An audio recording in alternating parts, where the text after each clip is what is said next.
Hello everybody, out here at County Sligo Golf Club on a beautiful, crisp spring morning, joined by 2024 Connolly Motor Group West of Ireland champion Keith Egan and County Sligo Golf Club men's captain Robbie Fitzpatrick. Guys, you're very welcome to the Irish Golfer Podcast. Thank you very much. So Keith, we'll begin with you. Defending champion at the West of Ireland Championship. How does that sound? Very cool. Yeah, it's eventually sunk in now after a year. So it's nice to be back and it feels great. Yeah. So you spoke last year about how much this championship in particular means to you. Maybe you'd like to sort of refresh our memories. Yeah, it really hits home with me because I have a lot of family here. My mother's from Sligo. My cousin was captain here in 2020. So it just feels a little bit more personal. So I've come here a lot since I was a kid. So I've a lot of memories here. It was my first championship playing in, I think, when I was 17 or 18. So yeah, just everything about it feels good, and seeing the changes that have kind of been made to the course now, I'm very excited to get out and play it and try and make some new memories. Absolutely. Robbie, let's bring you in here. So I can safely say there aren't many people I know who live and breathe the West of Ireland more than you do. The Connolly Motor Group West of Ireland Championship, I should say. So, and this year, of course, a little bit of added incentive there in being the men's captain. What does that mean to you? It's a ferocious honour, to be honest with you, Mark. You know, like as you mentioned, like my association, my love affair with the West of Ireland started way back when, nearly just over 50 years ago, we'll say, when I caddied for a guy called John Hutchinson from Royal Dublin, and that was my first time way back in the 70s. And you know, in the more recent times, I'm over 30 years a member here. I just really enjoyed the weekend. You know, from caddying to volunteering, to being a host. Keith would have stayed in our family home a few years ago. We've regularly put up players. That started way back when a very young Michael Burns from Tramore, a lot of your listeners would know Michael Burns, was standing in a street in Sligo, and my father, who sadly passed away around that time, nothing to do with Michael Burns, by the way, and my father pulled up and said, "Are you okay?" And he says, "Have you somewhere to stay?" We said, "No." So Michael Burns stayed with us. This is back in about 1971, and Michael stayed with us and his family, and Mary, his wife, stayed with us for many years after that. And it's just a lovely, I suppose, tradition that our family like to, and a lot of families here in Ross's Point like to, keep that tradition going. It's not easy for an awful lot of these young lads that are coming up here and away for the first time possibly, and it's nice to bring them into a family home where they know they're going to get fed, and they have a warm bed, and they're looked after. Yeah, so it's just a number of us here in Ross's Point do that, and I know it happens in other championships as well. But to be captain this year, it's a little bit extra special, Mark. Just a little bit special. Yeah, you mentioned a couple of things there. You said caddying, hosting. Something that this championship also does, which has become extremely popular in recent years, is does live radio broadcast on Ocean FM, and you're a big part of that yourself. That's, you know what, that's so much fun. And people think, and it is hard work because it's 2 rounds a day and a lot of walking, and with the best will in the world, and I wouldn't be as fit as the man beside me here. So you're going up the second there, or you're walking up the 17th, and you have to kind of speak in a clear and concise voice. That's quite hard to do when you're panting and you're out of breath and you're trying to catch up with people. But myself and Kevin Flanagan and Shane Flanagan and yourself, Mark, as well, and a number of others, we have so much fun doing that, and it's grown every single year.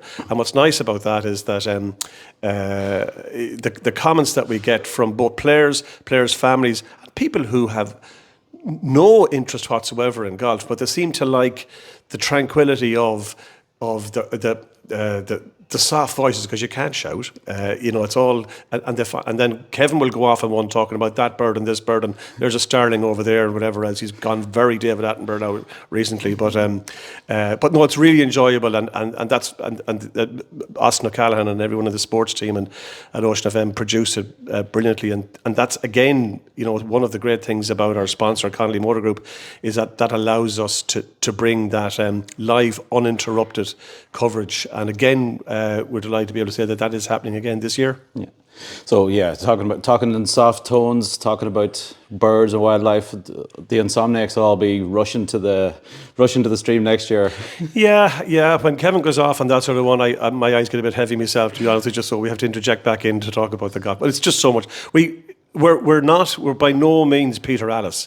So we try and keep it fun. We try and keep it lighthearted. We love when people that are listening will send in messages, because it could be a relation of one of the players, and we love that sort of interaction with people that listen in. But it means an awful lot to an awful lot of people. So it is a really good thing that we enjoy terribly well. Brilliant. Well, Keith, let's go back to. Let's talk about last year. You played superb golf all week long.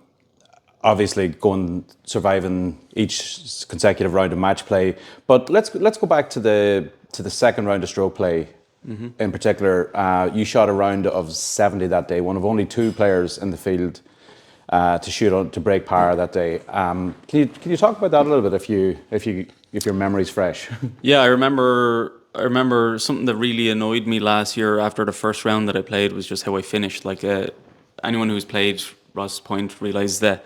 Kind of, you learn a lot about yourself when you get to the 13th tee, and kind of from there to 18. Because remember last year there was a strong crosswind off the left for the last few holes, and I remember playing them very, very poorly. But not only did I actually play poorly, it was kind of my attitude was quite poor for the last few holes, and I dropped a few shots. And I remember going back to the house that we were staying in and being very, very disappointed with myself and how I handled it, and then kind of making a promise to myself that the next day, no matter what, I was going to be very, very resilient and just not give up until the very, very end. And I remember when we got here, seeing that the winds were crazy strong, and I played, I'd say tee to green, I played solid at best, but it was just I chipped and putted so well throughout the whole round, and it was just my attitude more than anything was very, very good.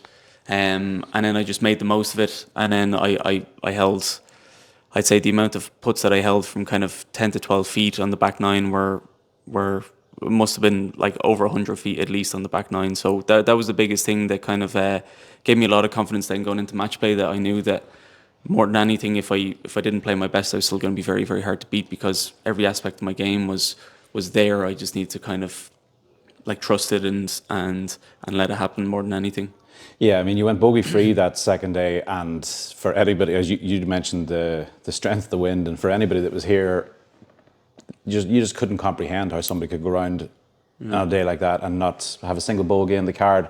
But yeah, it did set you very well up. You went into the match play as the second seed, and you were very solid, very consistent throughout each round. I mean, you played 17 twice, I think, in the match play. Mm-hmm. Never went to the 18th at all in a match. And I mean, your route certainly wasn't easy. Along the way, you took down your own clubmate Paul O'Hanlon. Mm-hmm. That may, at least in my opinion, that was maybe the most impressive performance prior to the final. Yeah, especially because there was more of an emotional element to it. Usually when you come to these the match play rounds, it's just trying to stay as disengaged emotionally as possible, I think. But that was one that was tough for me, because I was staying with Paul. I remember Paul playing, and it was 2005 when he played against McIlroy here. I remember being a kid on the range in the Curra Golf Club, waiting for updates to see how we got on. So that was one that was tough, more emotionally than anything. But again, I just played very, very solid, and I just felt like my whole game and emotionally I was just very very in tune with what I was doing. So but it was more so because of the second round of the stroke play that put me in good state for the match play. So so yeah, I just played so solid more than anything for the whole week. Yeah, and one thing that really struck me was your mindset. You were extremely focused. I'm not sure if you remember this, but so you'd won your semi-final with a couple of holes to spare, and the second semi-final went to, I think it was the fifth additional hole, and you were down on the putting green, obviously not quite sure when the match is going to start because you're waiting for the previous one to finish. And I remember approaching you, and I was trying to get a little interview out of you, but you were you were in the zone, very much in just a man who was extremely focused. And you said something to me that really struck me. You said, "I'll talk to you afterwards. I'll do a good interview with you afterwards when I have that trophy." Yeah, I remember that very clearly because I was standing on the putting green with a couple of my friends, Jack Dempsey and Conor McGrogan. They were from the Curra Golf Club, and I remember just trying to stay as lighthearted as possible and not get ahead of myself. Even though I said that to you, I was trying to just stay very present because I've made the mistake in the past of like I played very well in the morning against Ross Latimer, so I understood that if I just kept calm and kept very present, that I was just going to give myself a better chance to play well and win in the afternoon. And I understood that the two lads were going to be a little bit, maybe, like, they're obviously going to be tired, but since they were coming, or they had less time between the semi-final and final, they might be a little bit more sharp because at that stage before I teed off, I was going to be 2.5 hours. So I just need to stay focused and not let any type of emotions get into me. And then talking about the possibility of winning would have just gave me more of a chance of getting ahead of myself. So I was just trying to, my two friends, Connor and Jack, did a great job of actually just keep me in a life frame of mind as well. So that was the best case scenario for me, and that was actually probably a good thing looking back on it, that I didn't do any type of interview or even talk to anyone in any type of serious manner, because at that time I was very, very focused and I was quite intense at the time, but the only thing that would have hurt me was probably just getting even any type of notion of actually winning into my head. Yeah, no, absolutely. I wouldn't have talked to me either in that scenario, by the way. But maybe Robbie, maybe we'll switch back to you, because Keith's opponent in the final was a local man here in David Brady, and in many ways, for good reasons and bad reasons, David was kind of like nearly the story of the week. Maybe you might refresh us on why. He was very lucky to play in the event at all. I mean, he David is come up through our junior ranks. He was a junior boys captain here. He was part of the successful Fred Daly team. He was part of the successful senior cup team that won in Carton, actually, back in that's 9 years ago this year. Shane Flanagan was captain. He was awesome that week. We saw then what this guy can do. Like, he was amazing that week. But his dad who's president this year, Terry. He was doing starter, and I think that this is on the Wednesday. I think it was either Wednesday or the Friday, but he'd come through the qualifier. I think it was the second day. It was the second day, yeah. Qualifying, yeah. So he came through the qualifier, right, on the Wednesday, and then the second day, whatever happened. Now, David is the most laid back person you have ever come across, and if he's any more laid back, he'd fall backwards, to be honest with you. And he was down on the range, and someone rang him and said, "Where are you?" "I'm on." "What do you mean?" "You're on the tee." So he had to literally, I don't think he had his car either. I think his car was. So, he drove his car literally over to where the third is and ran onto the first tee, and he nearly was he docked a shot? I think he was docked too. Yeah, his father actually docked him 2 shots. Now, I don't know about you, but I would love to have been at a seat at Christmas dinner this year or just last year, because I'd say, it was fairly frosty. But yeah, his dad had given him a 2-shot penalty, who was starter. And you're not too old now to get over my knee here. And then off he went, and he was representing Straffan last year. That was the first time, actually. I think wasn't it the first time? Yeah. So he hadn't been shown any form, and I remember having a conversation with him. He said that his winter practice went very, very well. you know. Because I asked him, I said, where's this form coming from, David? He said, I practice very well. But like, look at the names, Mark, that he took out along the way. Hugh Foley, Paul Coughlin, Matt McLean. Yeah, like it was amazing names. His own first cousin, Egan, that was who then straight away then went caddying for him for the rest of it. But like he surprised everybody. He didn't surprise himself, but he surprised other people. But you know, and there were so many of those matches that went to the wire, and he seemed to. And how he won. Like, I suppose the one of the most impressive things about David's run last year was how clutch he was in the last few holes, and then in playoffs. Like that shows like guts, and not only the fact that he knows the course, but having the support can actually hurt you sometimes more so than helping. Like I had a front row seat to seeing how well he played in the last few holes against Paul Coughlin in the semi-final, and then I saw how he did against Matt McLean. But like that's a testament to his character as well, like showing how well he could play down the last few holes, and that was actually what I knew. I couldn't let us get down to the last few holes because I knew how well he played for the whole week. So it's a testament to how strong a character he is. There was one funny bit there, just when it came to the final. So like, you know, as mentioned earlier, David had to play 4 extra tie holes or 5, whatever it was, and Keith had finished early, so Keith went down to the putting green avoiding the likes of you, Mark, and sat in his car, I think you'd mentioned as well, to kind of just gather your thoughts and whatever else. So, you know, it certainly was on the first tee of the final, advantage Egan. And what does he do? Snap hook it into the absolute manure, right? After all that, you know what I mean? And David puts it down the middle. I think you have the hole on the first. Yeah. I think it was gifted to you. I think it was a bad 3 putt from David. He'd gone past the first and 3 put it down. So you made a really good bogey to have that. And I think you were gifted the second as well.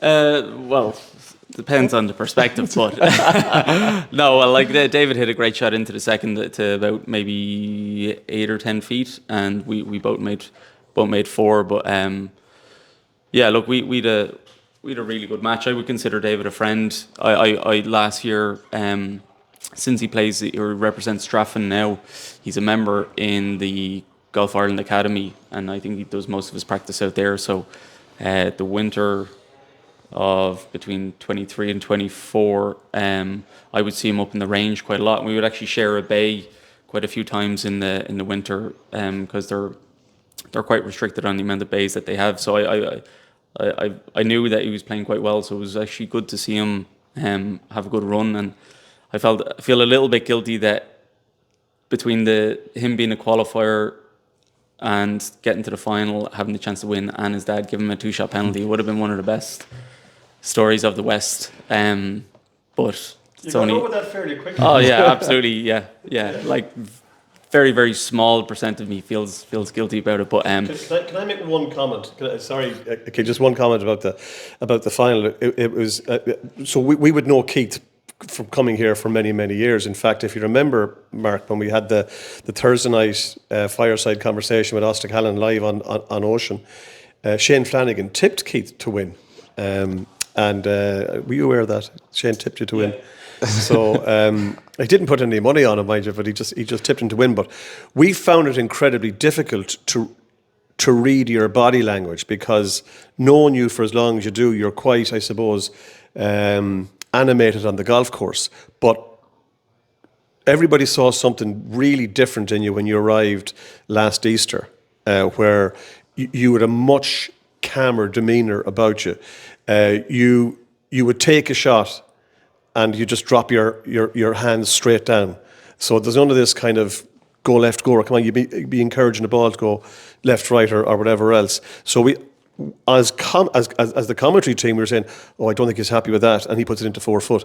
The perfect example for us on that is in the final on 15.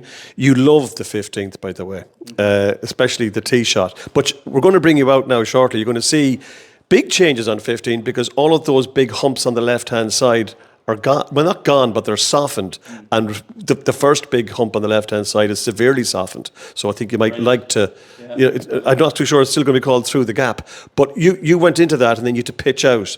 Mm-hmm. And then you had like 120 yard or whatever it was. Yeah, 90 yard 90 yards in, and it looked as if you weren't happy, and you put it into, like, it was for us commenting on it.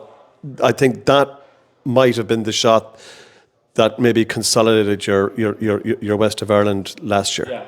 Yeah. Well, I remember that shot very vividly because it was one of those, like, it was a slight downslope, very bare lie, and I hit it into 3 or 4 or 5 feet, something like that, and you could feel the energy of the crowd being absolutely zapped from everyone. So and you well, everyone bar the 5 Carton House. And you mentioned as well about how strongly David had finished other matches and everything. So there was, I guess, there was an additional pressure on you. You didn't want to give him, you knew he was feeding off that energy. Yeah. And you were obviously desperately keen not to give him any sort of a hold or any little bit of momentum that he could get on a roll. And that was very much a crucial moment. But do you personally have another moment or anything like that? Do you think that was the key point in the match for you? I think 10th. I think I was actually kind of leading that direction. Yeah. As well. There's a few bad moments for me. Like 9T was a bad one because I had played quite well up until like for the first 8 holes I played quite solid even after having a tricky start. Like playing 6 and 7 very, very well. When I started to build some momentum that I really could have gathered like a dominant lead, and then letting it slip up. I think I lost the 8th and hit a terrible tee shot on 9. So I gave David an opportunity to get in the match when I really should have put my foot down. So that there are 2 moments that I really like. If I had lost the match, I would look back on 8 and 9 as like two moments that I really let the match slip. And then 10, I just put like I hit a poor enough tee shot down the right, but then I was on the side slope and the wind was very strong into us at the time, and I had a mud ball and I didn't know how it was going to react. I thought it was gonna move left, so I had to aim way right of the green and try to use the contours, and it went right. I pushed it kind of maybe 5-10 yards right of where I was aiming because I knew I couldn't miss the green left, and then ended up out right, kind of almost on the 11th tee box. Well, I was just left of the 11th tee if you're looking at it from the 10th green, and I had a really tricky pitch, and then hit probably the shot of the tournament, I would say, because of the situation. I knew David had a really hard pitch. He was going to struggle to make par, and I pitched it into maybe 2 or 3 feet. And then that just put me back to, I think it was 2 up at the time, going on to 11. And then I was able to just kick on. Then it just gave me more so of an emotional boost than anything. It wasn't necessarily the actual best shot. It was just more so because of the situation that was in it. Can I just come in for 1 second there? Yeah. Keith, right. So I don't think Keith's given himself much justice in this one because it was an incredibly hard shot. It was an incredibly hard shot. I mean, David was in pole position, by the way, and had the easier second shot, and he just pulled it left and short side himself to the left of the 10th, and it really was a very, very tricky shot.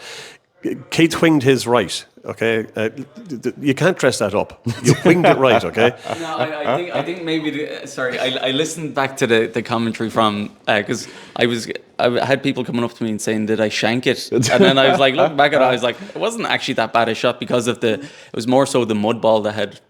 Yeah, no, it definitely wasn't a shank. I was right. No, behind it was a slight push, and then. Never said it was a shank, is it? Oh yeah.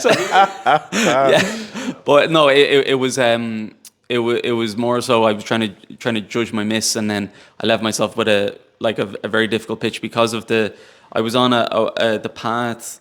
If you're walking to the 11th tee or off the 11th tee, and the grass was like grown into me, and it was one of those that, especially the time of year that's in it, very tight lie, downwind, and I didn't have I had a lot of green to work with. But if anyone has played that pitch shot, you're pitching over the kind of rundown area towards the green. So if you underhit it, it's actually going to run off the far side of the green, and if you overhit it, you're going to be in the bunker the far side. So even though it looked like I had a lot of green to work with, I didn't have much space to actually land the ball into to get the ball close. But then I remember we played in May, was it? Or sorry, we played the end of last summer, and Robbie said, you got very lucky there on 10. Well, hold on a second. You brought your dad down for a game. Yeah.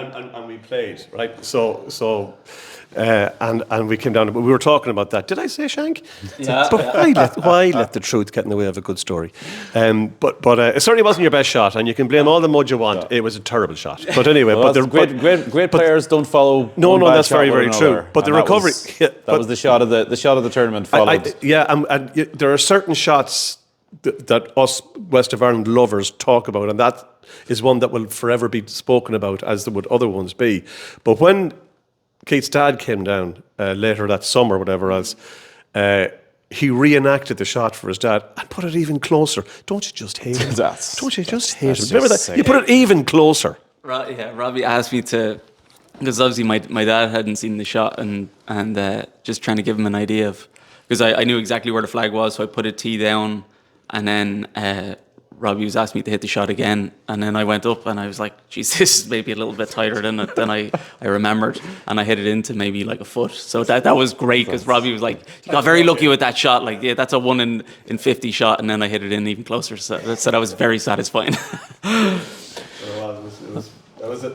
was a real turning point, because, as Keith mentioned, David had 1-2 on the bounce and had a great chance on 10. To be honest with you, now for anyone that's played the West, you did get a wee bit lucky with that second shot on 10. I will say that, because if it was 4 foot either side, you were in the rough, and you may not have got as much grip, because it was downwind, down everything, and so you did get a bit of luck, but you took advantage of your luck. And when you get a bit of luck, that's what you have to do. But David's second shot wasn't a good shot by his standard, and by this, you know what I mean. So that kind of really was that hole was a turning point. Yeah, I suppose that the thing that is like we didn't put enough emphasis on was just like how long a shot we had in, because I think I had 214 into the flag. Like, usually that hole is driving a wedge, because I think the predominant wind is probably maybe down off the right there. So the earlier rounds, I was driving a 9-iron or driving a wedge into that hole, but I was hitting a 2-iron for my second shot.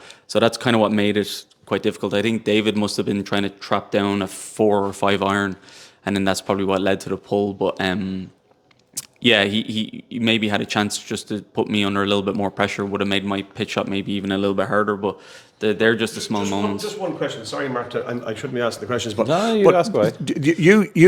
You had. You mentioned that if you hadn't won the West, you were going to blame what happened on maybe 8 and 9.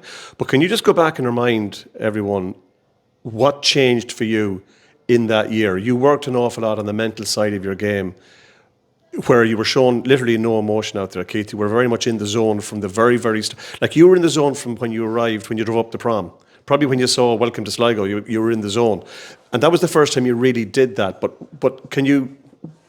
That's where I think that really came to your aid in the final, was being able to compose yourself, because possibly a Keith Egan of a few years previous to that, who might have been a bit more flighty, may not have been able to kind of get so far back in the zone. Yeah, like I've always been a very emotionless golfer externally anyway. So but it was more so internally, just dealing with things a little bit better, and I made a very clear objective before I got here, that the months leading up to the West, that I was going to make a very conscious effort of creating a bubble for myself. So especially in match play, I think that's very important, that it doesn't really matter what your opponent is doing, that try and play the golf course a little bit more. And I was saying to the guy that was caddying for me, Dara Grehan, that standing on each tee before each match, that I was just going to try shoot 4 under, and then that was the objective. I knew that I was playing very, very well. So if I played and shot 4 under, I wasn't going to be beaten. Like, if you look at the history of the West of Ireland, if you go out and shoot 4 under in any match, there's maybe 3 or 4 guys ever that are probably going to beat you in the West of Ireland. So I knew that if I really just tried to create that environment for myself and look after my own game, that there was going to be very, very few people that were going to beat me. So I knew if I hit bad shots, I wasn't going to hit 2 bad shots in a row. So it was just trying to have a very, very clear objective over each shot, and then don't let anything really get to me. So that was the clear thing. So yeah, and I knew that I had a very, very clear plan, and like a good solid mindset for the week setup before I even got here. So that's what made everything a lot easier when I got here, because I knew what I had to do. I knew if I hit a bad shot, like when I snap hooked my first shot in the final, that was by a mile the worst shot that I hit all week. So I knew that I just wasn't going to panic. It was just the goal was to shoot a score. So I just had to hack out, deal with it, and then get on with my game. So let's say someone that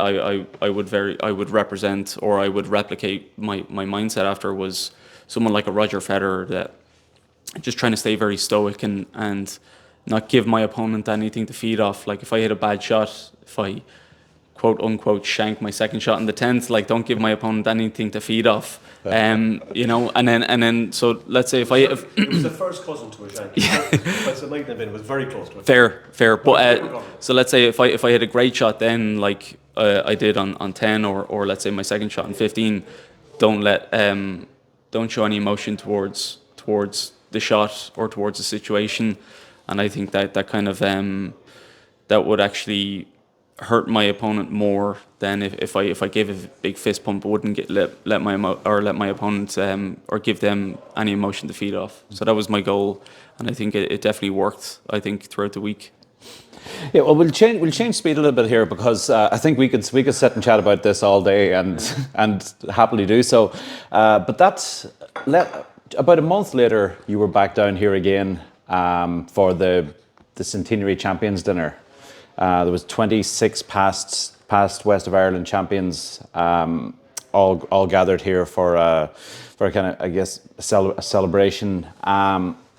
Maybe let's talk about that a little bit. I think we all 3 of us were there. I was not here for my golfing ability, definitely more for my reporting, I guess. But and your dancing. Yeah. But that was a wonderful night, and I mean you were sitting at a table with some of the absolute legends of Irish golf, and I mean to be honoured as the reigning champion at an event with so many prestigious golfers and everything, that must have been a pretty special night. Oh, it's definitely the coolest experience that I have that has anything to do with golf, like of my life, because like it's extremely rare. And I said this to Robbie on the night, and I said this I think in my speech that night. It's you never get that many Irish legends in one room, Irish golfing legends in one room at one time, and especially in the environment that it was, because it was a very fun, it was a celebration, as like an environment that was created to celebrate the West of Ireland and to celebrate everyone that was there as being a champion. So that's what was so cool about it. Like I had never met the likes of David Long or Gareth McGimsey, or I played with Paul Cutler, but I haven't really met him in an environment like that where we could actually sit down and have a drink and have a talk. So that's what was so cool about that whole night, that like we were sitting there, it must have been 2:00 in the morning, like you Gareth McGimsey there, Paul Cutler and Jack Hume talking about they were arguing for each other's sake about who was the best Irish amateur of all time. And we were sitting there just looking at each other, laughing, like how this is such a cool experience. So listen to all the lads talking about their experiences about when they won the West. I played with David Long that day, and he was telling me certain shots about when he won the West of Ireland, or when he came back and he won on, I think it was the 26th, when he won his West of Ireland. So like just listen to all the little stories that they were telling, was just like, it was so cool as like a student of Irish golf. Yeah, that was something that struck me, because I played alongside Arthur Pearce, Mark Gannon and Pádraig McInerney earlier on that day, and I mean they'd played in so many West of Irelands, and Arthur and Mark had won a couple of them, but the amount of times that we'd be on a hole, and they could the detail with which they remembered things that have happened 30, 40 years ago and more perhaps. The detail that they remember shots and exactly where somebody was and an exact number that they had and all of this. It was incredible. It was like one of the best experiences of my golfing life as well, was just to be able to hack it around in those lads' company. Yeah, like a few things are very cool. Listen to, I played with Barry Anderson as well. Like, listen to his recall of like the emotion that he had winning as a local boy. That's so cool. We were talking about like sharing thoughts on each other's clubs and stuff, and David Long was saying that he's got the same putter that he had when he won the West of Ireland in 1978, I think it was. But then not only that that putter was a gift to him from his dad that served in the British military in 1945 in India. And so he had black tape around the shaft, and we were asking, like, why do you have that black tape? And he goes, well, his dad actually bought that before he went to India, and then when he got to India, it was so hot, he had to put black tape around the shaft. And we were thinking, me and Barry Anderson were trying to do the math, like, how many rounds has that putter been used in? Like, but those stories are so cool. That probably taking as many puts as I have them in a normal 18-hole round myself. Yeah. We're thinking like it must be 50,000 rounds or something like that. But like, as great a player as Davey was, like looking at him and the way he plays, like just his feeling and his demeanor is just so cool. He's telling the story about before he went out and played Arthur Pearce in the final. Arthur had a caddie, and it was where the chipping green is now, the big pitching area behind the 18th green. That was kind of the driving range. So they were out hitting balls before their final, and so there was a 5-minute call to go up to the tee, and Davey was like walking to the tee, and Arthur was still out hitting balls, and his caddie was out just picking them up, and he must have been like 180 or 200 yards out from his caddie, and Davey was saying like he had a very, very tight circle from 200 yards around this caddie of his golf balls, and then next thing, boom, hits his caddie in the forehead from 200 yards out. Caddie drops down, blood everywhere, ambulance has to come, and David was saying like it was the most bizarre thing ever before the final of a West, but he said the golf was just phenomenal, but just hearing stories like that I would never hear, it's just so surreal and so cool and you heard that's just one of many that you heard from that night, and the environment that was created that night was so special that guys felt so comfortable that, especially after rake load of Guinness as well, that it was people felt so comfortable that they could tell stories like that. It was very, very special. It was a lot of work went into that night, and one of the things here at County Sligo is that we're incredibly proud of our past champions. One of the really cool things that a past champion gets is courtesy of the course for the rest of their life, which is a really nice thing to have, and to be able to say that you have. The board that's down there that Keith is the latest name on, like looking at the names on the board there, obviously you have your McIlroy and your Lowry and Harrington and so on. We all know of that. But if you go back further, Cecil Ewing, Joe Carr, so many amazing, Garrett McGimpsey, and for Keith to be able to say that, well, my name is on a board with all of those names. So on the night, Jerry McManus, who was only made honorary member here in a number of weeks ago, life honorary membership we've bestowed on him, and rightly so, by the way. Jerry might be the only man I know whose love for the West of Ireland might supersede your own. Well, Kevin Flanagan has a ferocious love. Kevin and Shane as well. Like, there's a few of us now that, like, what I look forward to, myself, Kevin and Jerry are first here every morning, and we have our scrambled egg rasher on toast with a cup of tea. That's the morning. That's 7:30 in the evening. Do not come to us with a cup of tea. But we absolutely love it. But that particular night of the legends will go down in history as one of the most special nights we've ever had here at County Sligo Golf Club. To listen to the stories of Des Smith on the night was so gracious in his words, and also about you, Keith, by the way. He said some really nice things about you and genuine, and you could see how genuine he was in wishing you well. Yeah. You mentioned who you played with. I had, for me, the dream 4-ball. I had Johnny Yates and Paul Cutler, who I caddied for here once when he was runner-up, and once when he won. and Jack Hume. And I remember coming in, and Johnny Yates he drove the 15th and he eagled this and he did that and whatever else. And I said, that was a great, what did you have? 5 under. Yeah, that's really good. 5 under today was really good. And then Jack Hume, who's a really quiet lad, right, just turns out, well, actually, I had 5 under as well. Yeah. And he just went about it. He had 5 birdies and the rest pars, and you wouldn't even know it. But what a player he was. And then Paul Cutler, who's not playing as much as he used to, 2 or 3 under at his ease. You know what I mean? And I played okay, but nothing like those fellas. But I genuinely, my 5 under, not on the PlayStation would I get 5 under, but to look at these fellas, that was an incredibly special round of golf, you know, for me. But what was really nice, by the way, what I noticed when we came in was, and you mentioned it there, Keith, and some of maybe the more recent champions, that the respect that they had for the likes of, say, Paul Cutler was, he was shocked by that. I spoke to him afterwards. He didn't realise the respect that other players, he was awesome. For me, pound for pound, the best golfer I've ever seen. And I've seen quite a few, including the man to my left here. But for me, the best ball striker I've ever seen, and that's my opinion.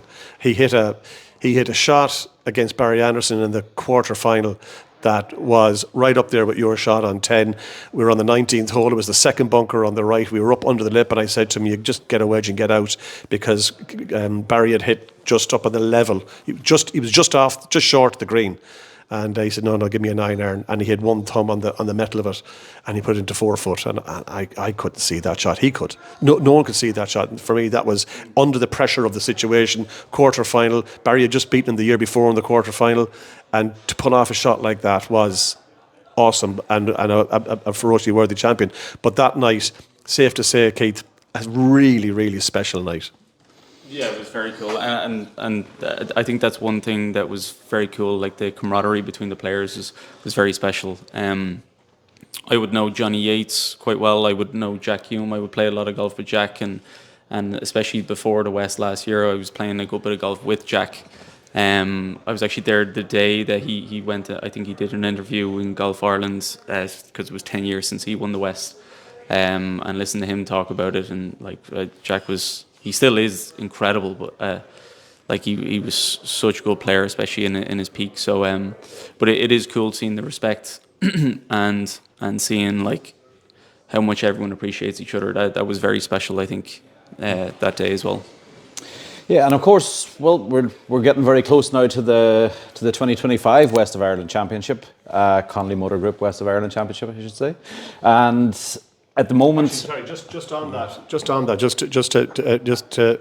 to confirm that the Connolly Motor Group have committed to the next 3 years. They've done the last 3 years, and they're committed to the next 3 years, and we really appreciate that. And I know the players really appreciate it, and the volunteers, and the listeners, to say, for example, the live commentary, because without the support of the County Motor Group, we would find it difficult to do all of that. So that is really good. But we are, as you mentioned, Mark, we are tantalisingly close to this year's event, and we can't wait. There's so much happening, and so maybe let's chat about that a bit. Yeah. So at the moment, break the fourth wall here. This is being recorded a couple of weeks ahead of the West. So at the moment, the entries are still open, but they will be closed by the time you listen to this. And there's a seriously strong field assembling. We've got, obviously, Keith back as the defending champion.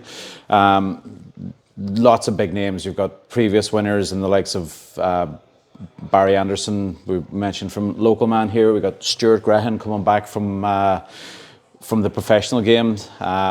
Stuart has never won the West of Ireland. That'll be a big goal of his. Another local man, TJ Ford, who's always amongst the favourites here. Irish close champion Thomas Abom. You've got Brian Dorn and David Shield, the last two winners of the Bridgestone Order of Merit. Luke O'Neill coming in off the semi-final placing in the Spanish Amateur. Collie Campbell, James Fox, Brian Griffin. We could go on here. And amazing field. Amazing so far. Absolutely amazing field. Very, very hard to call it. And as you say yourself, whilst this is going out, but there's still another 3 or 4 days, and let's just see where that goes. But like every other year, to win this event. It's very hard to call it, and Kate, you might know a bit more about this. It's the first championship of the year, so it's the start of the career. So it's the hard work over the winter pays off at Easter in Ross's Point. It's possibly easier to call a winner later because form is what it is. But everybody comes in here. It's so even. You know what I mean? You can be off this man here off plus 5.4, or you can be a qualifier on the Wednesday like David Brady was last year. It's really, really, and always is difficult to call a winner of the West because it's all to do with weather and it's to do with how you deal with the conditions.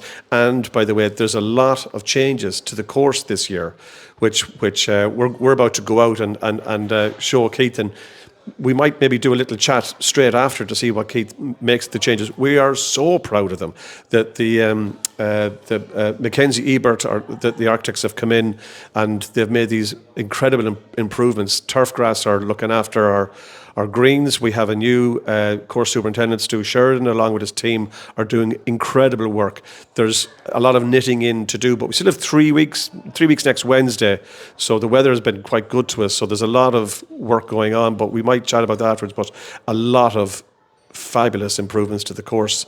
I don't know how you feel about that, Mark. You've been around a few times. Yeah, no, absolutely. I'm a big fan of virtually all of the changes. Some of them are, again, we'll get into this in more detail in a little while, but some of them, they range from being very subtle on some holes to quite extensive, but all of which, in my opinion, make the golf course a better golf course to play, both visually and strategically. And again, we'll get Keith. Keith's a lot better qualified to talk about this sort of thing than I am. So we'll get his views afterwards.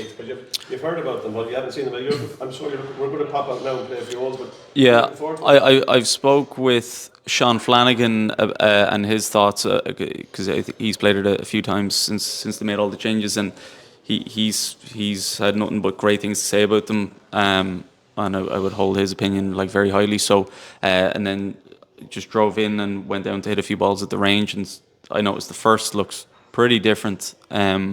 Just the change of bunkering, and then I noticed the right side of the fourth green as well looks quite different. I've looked at I saw all the proposals last year when we were here. So I'm very aware of all the planning and stuff, but again, the first hole is the only, and the first and the fourth are the only things I've actually seen in person. So I'm very excited. I think they seem to be more subtle changes than anything, not so drastic. I know there's a few drastic changes, but and all the changes seem to be to make the golf course more playable and better for everyone. So and people have said that it seems to be that the course will be slightly more challenging for the elite players, but more playable for the higher handicaps, which is the dream, exactly. I think. So with that in mind, say for example the 15th, for example, right? So on the left of the 15th green, there was 2 bunkers there. Those bunkers have been taken out. For the likes of us, mid high handicapper, hate bunkers. You guys, it's not a problem for you guys. So the thought process there was those bunkers have been taken out, and now you have a little kind of a swale there, right? So that wrecks the head of the elite golfer, allegedly. For us, it's great. We just take a putter out and get it on. If we're within 4 to 6 foot, we're delighted. For these guys, do I pitch it? Do I put it? Do I take my 3-wood out? How do I play this shot? So all of these kind of questions come in, and that was the reason for that, Keith. So we'd be interested to get your opinion on that.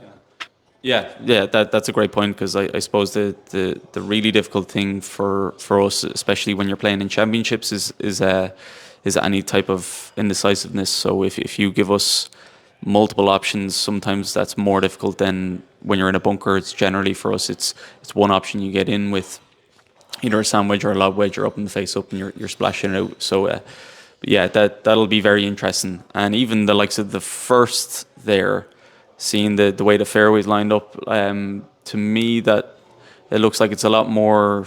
There's a lot more chance of me hitting driver off the first, than I've never really have, other than the final of the West for whatever reason I decided to. Usually wind dependent. That's why guys would kind of hit driver, but it looks like the bunkers are a little bit more fair, so it might be a little bit more inviting the driver off the first, which I think is will probably cause more birdies and more higher numbers, which I think is always a good thing. Well, guys, we'll leave it here now. We'll come back to you. We'll come back to you in a few minutes with our thoughts after the round. But all the gentlemen, cup of tea and join us again soon. Thank you. And we're back with you in off the links. Played 15 holes. Keith, what's the impressions? Very impressed with all the changes. Definitely makes a few tee shots a lot more challenging. Like I was saying to Robbie while we were playing, that usually when you come to this course, especially in the West, you're kind of thinking through the first 5 holes, you make your score, and then you try hang on to it until you get to maybe 12. But with the changes to 3 and 5, especially off the tee, it's going to be a lot more difficult to, let's say, over the course of a couple of rounds, or even if you make it deep into the match play, hitting the fairway every time on 3 and 5 is going to be a lot more challenging. So I think being a couple under after 5 is going to be a little bit more difficult than it has been in previous years. And then the changes that I noticed on, like, even left of 15 green, very impressive, because again it creates just indecision. I think for good players, the expansion of the fairway right on 17 makes a lot of sense. And then the 2 bunkers added on 18 I think are brilliant, because usually when you stand up on 18 you're trying to just open the shoulders and hit it as hard as you can, but now you have to be a lot more precise where you're hitting it.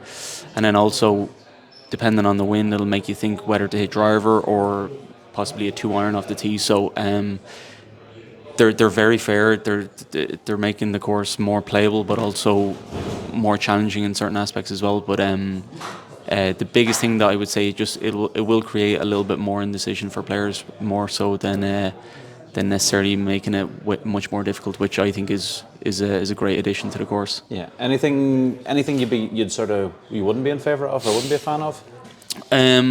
No, not necessarily. I don't think. Nothing that really comes to the top of my head. Maybe like the bunker right over the mound on 15 I thought was a great addition, because let's say for longer hitters downwind it would stop guys or catch guys, but it's not necessarily one that I would worry about, so it's not something that I would think about too much. But no, I think they're all very good. Big fan. Even the small little changes, like softening the bank on the right of the 4th green, I think that makes a lot of sense. It gives guys a little bit more of an option as well, whether to pitch it or put it. And also the left side of the 2nd green, I know that's something that they've kind of steepened the left side of the green, so the ball can kind of stay on the green a little bit more, especially when there's a right to left wind and the greens get firm and fast. I know that's caught me out a lot of times, but it makes it more receptive for second shots in, but then it's a harder chip shot if you miss the green left, so it's easier and harder at the same time, so it's just a lot more fair. But no, I'm in favour of all the changes. I think they're great. Excellent. And as we saw there, we've got a front row seat to it. The game is in really good shape. You're striping the ball. I played pretty well and didn't get even within 20 or 30 yards off the tee. So yeah, no, my game is very good. It's in good shape. No, I was very happy. I'm a lot more happy now that I actually came up and played, because you definitely need to see the course a couple of times. I think, especially the likes of 18. I think 3 and 5 might be a surprise for a lot of players when they get here. Just when you're trying to visualise the course before you arrive and play, those 2 holes especially will be a surprise. But yeah, my game's in very good shape. I just need to get a little bit sharper, and that comes with a bit of competitive golf. So I'll be ready by the time the West comes. So I'm excited. Well, excellent. Well, look, we'll leave it there. Keith, thanks very much for coming down and joining us. And Robbie, we've kept you quiet here for the last little section of this. You've done something that not many can do. But just one little point one little thing I would like to just mention. it's great. It's great that Keith has come out and played and has given a very honest opinion of the changes. Mackenzie Ebert deal with 8 of the top open courses. Like they've done a phenomenal job here. Dar Golf have done the construction all over the winter. Our greenkeeping team have been working incredibly hard and will continue for the next few weeks to make the improvements here. You can see it. There'll be a bit of GUR, I think, possibly, but not a lot. But the course is in unbelievable condition. Turf grass, or the greens for this time of the year are rolling so well. So even if you're not coming to play the West and you're thinking of maybe where would be a nice place to have a game of golf, you know when you're really confident about something and you kind of say, you know what, come on down here, because you will play one of the best courses anywhere right now. And that's, we won course of the year. We won course of the year for a reason. So I would say to anybody that's out there, come and play. It really is in great shape. Absolutely, yeah. And the West of Ireland, first major of the year, my personal favourite major of the year. That's there's a little bit of bias in there. I won't deny it. But as we've mentioned, there will be live commentary on every day on Ocean FM. We'll be sharing the links to that on our social platforms every single day. So people, we highly advise you to get on, follow that, listen to some of us talking sense and some of us talking absolute nonsense, but we'll be talking anyway. Keith, you just want to sign us off on something there, do you? Yeah, I just want to say thank you so much to Sligo Golf Club, and I want to congratulate everyone involved with the changes, because, as Robbie said, the course is in unbelievable shape. It's every year I've come back over, especially the last few years.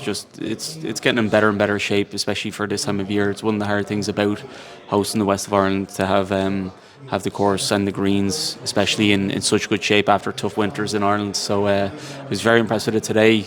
Like, you could host an event here tomorrow, and I know that there's very recent changes. You wouldn't think that they're that recent. They look like they're a couple of years old already. So I think they'll look even better in a few weeks. So I just want to congratulate the whole team here, and it's such an amazing place that it's going to be a class year again. So really looking forward to it.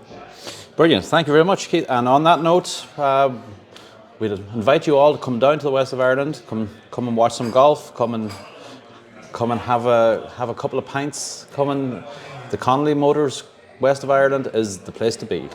Thank you very much, and we'll see you all there.